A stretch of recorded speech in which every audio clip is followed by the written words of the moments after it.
Hi mga say, ugsoy mayang adlaw sa inyong tanan.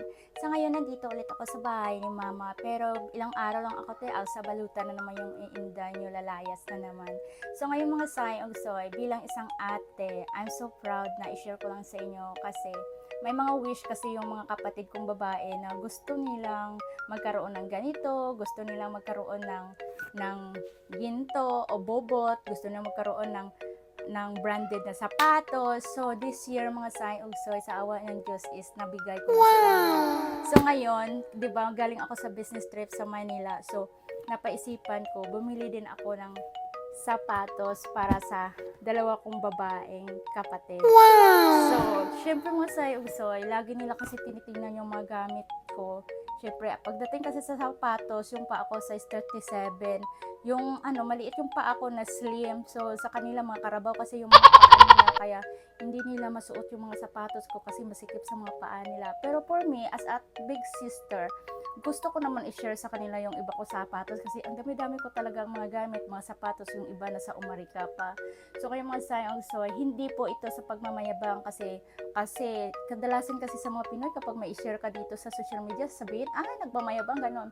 For me kasi, parang sobrang proud lang ako kasi kung dati, ang kaya ko, tag 300 pesos lang mga sapatos yung mabibigay ko sa mga kapatid ko. Pero ngayon, ito na po, Fila po to, original. So, ito yung size 9 po. Ito para po to sa bunso namin kapatid. Siyempre, malaki yung paa niya. So, ito yung matatanggap ng bunso namin. So, at siyempre, nabigyan ko na din siya ng aesthetic na cellphone. Mayroon na siyang aesthetic na cellphone. At ito naman si Risa, size 8. Si Risa, hindi naman ako nag-promise sa kanya na ako ang magbabayad ng mga tuition fee niya. Pero, ayun, ako na nga. So, si Risa kasi parang naging siya na po yung right hand. Charot.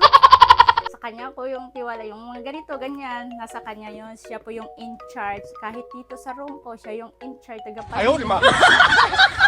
ito po din sa kanya, size 8 po ito. So, ayan, si Risa, mayroon na po siya yung unang-una sa magkakapatid. Siya po yung una na bigyan ko ng gintong palad, charot ng alibubot. Tapos, si Cheryl, binigyan ko siya ng kwintas, 22 karat yun.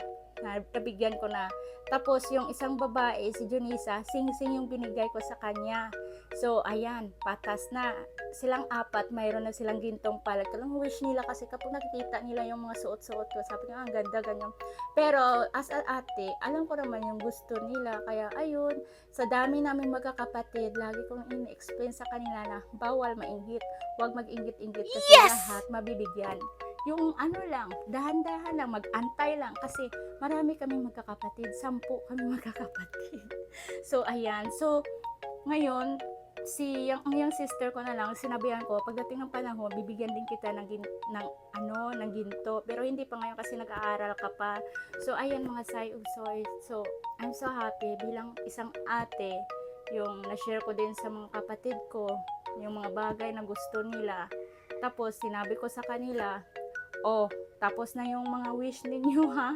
Babawi na din ako sa mga kapatid kong lalaki. Meron 5 lalaki. Kasi 10 kami. 5 babae, 5 lalaki. Ganyan kami. I-plus mo sila yung mama at papa. Isang team kami sa bahay. Ganyan kami karami. So, ayan. Si mama, okay na yun si mama. Kasi siya yung nauna. Always mother first.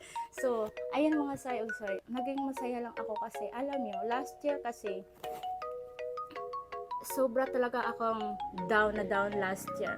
Mayroon akong pinagdaanan na sobra talagang down ako ngayon. Down ako ng time na yon.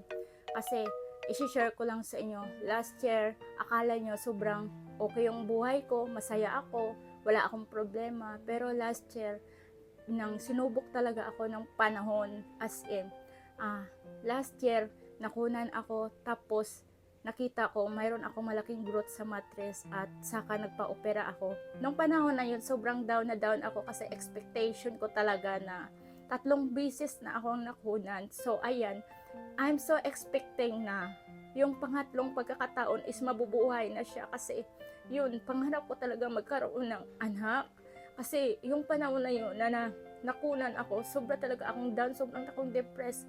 Tapos yung family ko dito sa Pilipinas, hindi nila alam. Yung alam na lang nila nung bigla akong umuwi dito, at dito talaga ako nagpa-opera sa HMAM.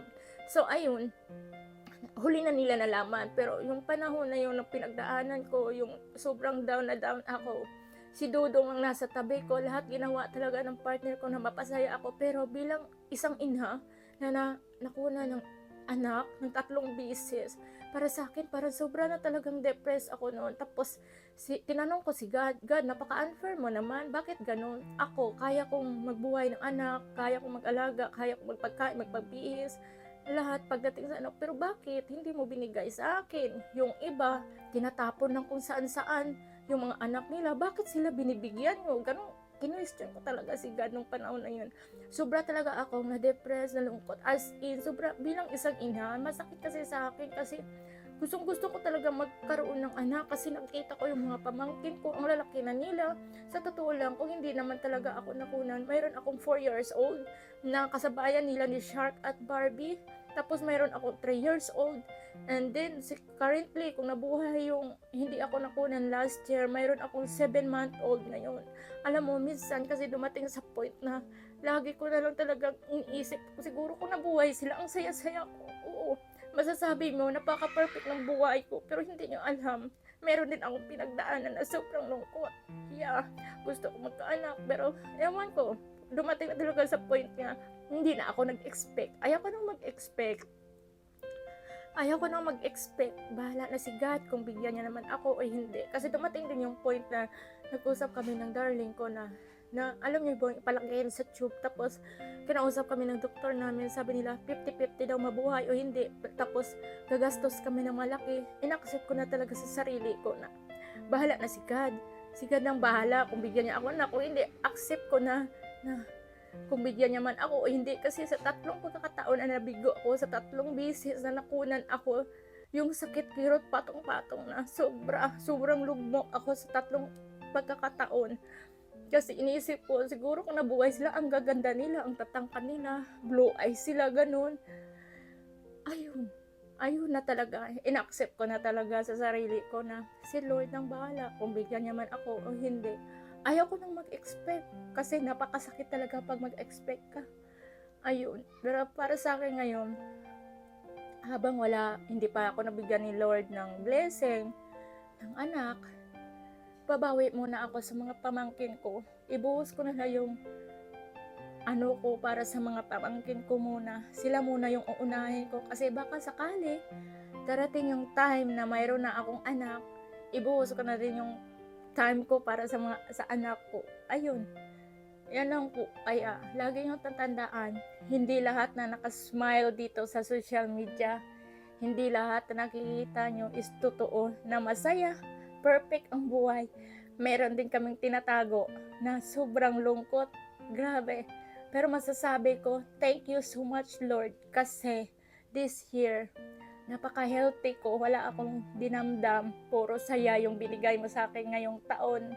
So napaka-bless ko, and thank you po sa lahat ng mga followers, subscribers ko. Thank you sa lahat na pagmamahal nyo sa akin, kasi isa din kayong nagpapasaya sa akin. And always remember, God bless mga Sai og Sai, always stay humble, and thank you so much sa inyong pagsuporta at pagpalangga kanako.